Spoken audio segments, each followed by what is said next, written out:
سونا چاندی مال پیسے زکوٰۃ کے متعلق. تو پہلا سوال یہ کیا گیا ہے زکوٰۃ کن پر واجب ہے؟ ظاہر سی بات ہے یہ سب سے پہلے معلومات ہونے ضروری ہیں. زکوٰۃ مالک نصاب پر، عاقل بالغ مالک نصاب. مالک نصاب کسے کہتے ہیں؟ مالک نصاب جو ہے شریعت نے ایک لمٹ مقرر کی ہے مال میں. سونا چاندی مال پیسے، اتنے لمٹ کا جس کے پاس مال ہوگا اس کو مالک نصاب کہتے ہیں. وہ لمٹ کیا ہے؟ سونے میں 7.5 تولہ، چاندی میں 52.5 تولہ، اور پیسوں میں ان میں سے کوئی ایک کی قیمت، یعنی 52.5 تولہ چاندی کی قیمت کا بھی اگر کوئی مالک ہے، جیسے آج مارکیٹ میں 52.5 تولہ چاندی کی قیمت ایگزیکٹ تو میں نہیں بتا سکتا، جو ریٹ چل رہا ہوگا روز الگ الگ ہوتا ہے. 25,000 اگر فار ایگزامپل تو 25,000 قیمت ہے اس کے پاس، 52.5 تولہ چاندی کی قیمت ہے. سیونگ انکم کی بات نہیں ہے، سیونگ بچی ہوئی ہے اور اس پر سال گزر گیا تو وہ مالک نصاب ہوا، اس پر زکوٰۃ واجب ہو گئی. بات سمجھ میں آ گئی؟ اب کچھ لوگ یہاں پر کنفیوژن کے شکار ہیں کہ کسی نے کہا کہ میرے پاس 5 تولے سونا ہے، 7.5 تو نہیں، 2 تولے چاندی 52.5 تولہ. میرے عزیزو یہاں پر اگر ایسی سچویشن ہے تو دونوں نصابوں کو ملا کر کے دیکھا جائے گا. جیسے 2 تولہ سونا اور 2 تولہ چاندی کو ملانے پر 52.5 تولہ چاندی آ سکتی ہے کہ نہیں آ سکتی؟ 52.5 تولہ چاندی کی قیمت ہو جائے گی. اگر کوئی ایک بھی نصاب پورا ہو گیا تو مالک نصاب. ضروری نہیں کہ 7.5 تولہ سونا ہونا چاہیے. ہاں یہ کب؟ جب اس کے پاس پیسہ بھی نہیں، چاندی بھی نہیں، خالی سونا ہے تو دیکھا جائے گا جب تک 7.5 تولہ نہیں ہوتا تب تک وہ مالک نصاب نہیں ہے. یہ شریعت کی چھوٹ ہے. اونلی صرف سونا ہے، گولڈ ہے، باقی اس کے ساتھ دوسرا نصاب کا کچھ بھی نہیں ہے، یعنی مال بھی نہیں، پیسہ بھی نہیں ہے اور چاندی بھی نہیں ہے. تو کب تک مالک نصاب نہیں ہوگا یہ؟ جب تک 7.5 تولہ نہ ہو. لیکن دوسرے بھی ہیں اس کے ساتھ، یعنی چاندی اور پیسے، تو پھر تینوں کو ملا کر کے کسی ایک نصاب کے برابر ہو جاتا ہے تو مالک نصاب ہوگا. اسی طرح سونا بالکل نہیں ہے، پیسہ بھی نہیں ہے، لیکن صرف چاندی ہے اس کے پاس. چاندی اگر اس کے پاس 50 تولے بھی ہے تب بھی وہ مالک نصاب نہیں ہوا. کیوں؟ اونلی چاندی ہے اس کے پاس. کب مالک نصاب بنے گا یہ؟ 52.5 تولہ چاندی. اس چیز کو سمجھ رہے نا؟ بہت سارے لوگ اس میں کنفیوز ہیں کہ ہمارے پاس 10 تولہ چاندی بھی ہے، 5 تولہ سونا بھی ہے، دونوں بھی نصاب کو نہیں پہنچے، یعنی 7.5 تولہ یہ نہیں ہے اور 52.5 تولہ یہ نہیں. ایسا نہیں ہے. اگر 2-3 نصاب کی چیزیں ایک ساتھ آپ کے پاس ہیں تو سب کو ملا کر کے اگر 52.5 تولہ چاندی کی قیمت ہو جاتی ہے تو آپ مالک نصاب ہو گئے. آپ پر زکوٰۃ فرض ہے اور آپ کو زکوٰۃ نہیں دی جا سکتی. کسی نے اگر ایسے شخص کو زکوٰۃ دیا تو اس کی زکوٰۃ ادا بھی نہیں. کیا زکوٰۃ کے پیسوں سے راشن دے سکتے ہیں یا پیسے ہی دینا ضروری ہے؟ بالکل. جس مستحق کو، یعنی جس کو زکوٰۃ دینا ضروری ہے، وہ 8 قسم کے لوگوں کا ذکر قرآن پاک میں آیا ہے جس میں سے آج 5 لوگ پائے جاتے ہیں. آیت ہے اللہ تعالیٰ نے فرمایا انما الصدقات للفقراء والمساکین والعاملین علیہا والمؤلفۃ قلوبهم وفی الرقاب والغارمین فی سبیل اللہ وابن السبیل. اللہ تعالیٰ نے فرمایا صدقات واجبہ یعنی زکوٰۃ فقیروں کو دیا جائے گا. فقیر کا مطلب وہ نہیں ہے جو ڈھول بجاتے ہوئے گھومتے ہیں. فقیر، شرعی فقیر کس کو کہتے ہیں اس کی ایک ڈیفینیشن ہے، جس کے پاس نصاب کے برابر پیسے نہیں ہیں.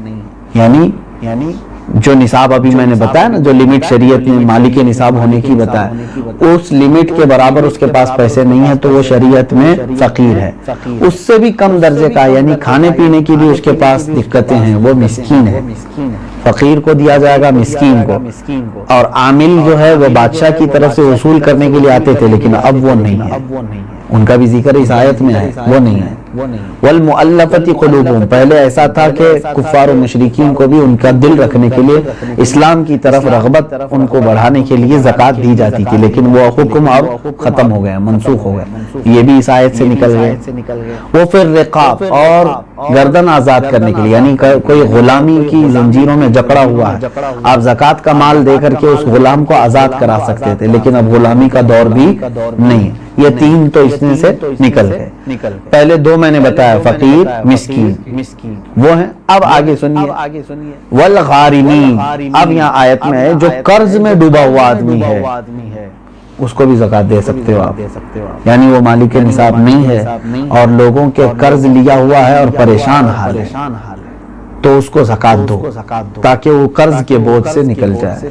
فی سبیل اللہ، اس کا مطلب ہے اللہ کے راستے میں جو ہیں، جیسے علم دین حاصل کرنے والا یہ اللہ کے راستے میں، جہاد فی سبیل اللہ جو کر رہا ہے وہ اللہ کے راستے میں، تو جو اللہ کی راہ میں نکلے ہوئے ہیں ان کو بھی زکوٰۃ دے سکتے ہیں. جیسے ہم مدارس کو دیتے ہیں، مدرسوں میں جو طلبہ ہیں وہ اللہ کی راہ میں ہیں، اس لیے ان کے لیے زکوٰۃ ہے. وابن السبیل، اور مسافر جو ہے راستے میں ہے، اگرچہ وہ اپنے گھر پر پیسے والا ہوگا، مالک نصاب ہوگا، لیکن سفر میں اس کے پاس پیسے نہیں ہیں تو اس کو بھی زکوٰۃ کے پیسے آپ دے سکتے ہیں. 5 تو میں نے بتایا، فقیر، مسکین، قرض والے کو، اور اللہ کی راہ میں جو ہے اس کو، اور مسافر، ان لوگوں کو زکوٰۃ آپ دے سکتے ہیں. سوال یہی تھا. سوال یعنی جن لوگوں کو زکوٰۃ دینا ہے، میں نے یہی کہا تھا کہ ان کو چاہے تو آپ پیسہ دیں، چاہے تو ان کی ضرورت کا سامان دیں، جائز ہے، لیکن ان کو مالک بنانا ہوگا آپ کو. کیا زکوٰۃ قرض لے کر ادا کر سکتے ہیں؟ جب آپ کے اوپر ہے ہی نہیں زکوٰۃ تو قرضہ کائے کے لیے لوگے؟ مزید قرض میں ڈوب جاؤ گے اور تم پھر دوسروں کو زکوٰۃ دینا پڑے گا. تمہیں قرض لے کر زکوٰۃ نہیں دی جاتی. ہو سکتا ہے یہ سوال کرنے والا یہ کہہ رہا ہو کہ وہ مالک نصاب ہے لیکن ابھی فی الحال اس کے پاس پیسے نہیں ہیں. شاید ہو سکتا ہے ان کے پوچھنے کا مطلب یہ ہو. یہی ہے. ہاں، اگر یہ مسئلہ ہے تو پھر اس کو کہیں سے بھی اب زکوٰۃ دینا ہے. دیکھیں سچویشن کیسی ہے. 1 لاکھ روپے میں میرے پاس تھے، میں مالک ہوں، میں 1 لاکھ کا مالک ہوں، تو مالک نصاب ہو گیا، سال گزر گیا، لیکن ابھی ایسا ہے کہ میرے پاس پیسہ نہیں ہے، زکوٰۃ دینا تھا. تو تمہارے لیے تو شریعت نے چھوٹ رکھی ہے، جب تمہارے پاس پیسہ آئے گا تب زکوٰۃ دو گے. قرضہ لے کر دینے کی ضرورت نہیں. مزید بوجھ میں جاؤ گے تو انتظار کرو کہ وہ تمہارا جو پیسہ ہے وہ آ جائے، لیکن اگر 5 سال کے بعد آیا تو 5 سال کی زکوٰۃ دینا ہوگا. 3 سال بعد آیا تو 3 سال کی زکوٰۃ دینی، کیونکہ تمہارا پیسہ اٹکا ہوا ہے، جب آئے گا تب دو گے. ابھی نہیں ہے تمہارے پاس تو تمہارے لیے معاف ہے. شریعت نے کہا انتظار کرو. اور اگر قرضہ لے کر کے ادا کر دیا تو زکوٰۃ تو ہو گئی، لیکن وہ قرضہ تمہارے اوپر بوجھ چڑھ گیا. جب تمہاری اصل رقم آئے گی تو قرض ادا کرنا ہوگا.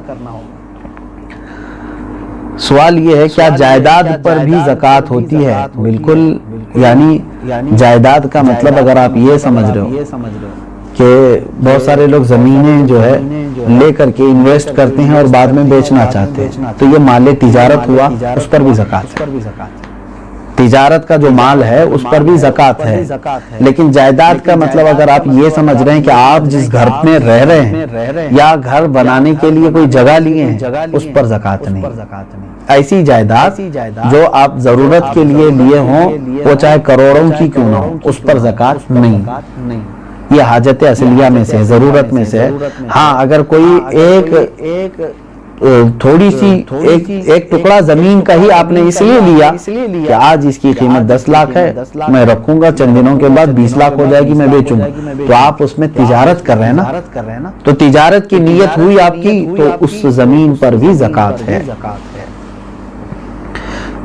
سوال یہ ہے اس کورونا کے ماحول میں مسلمانوں کے ساتھ ساتھ غیر مسلم بھی راشن کے محتاج ہیں، تو کیا انہیں اس حالت پہ زکوٰۃ کے پیسے دے سکتے ہیں؟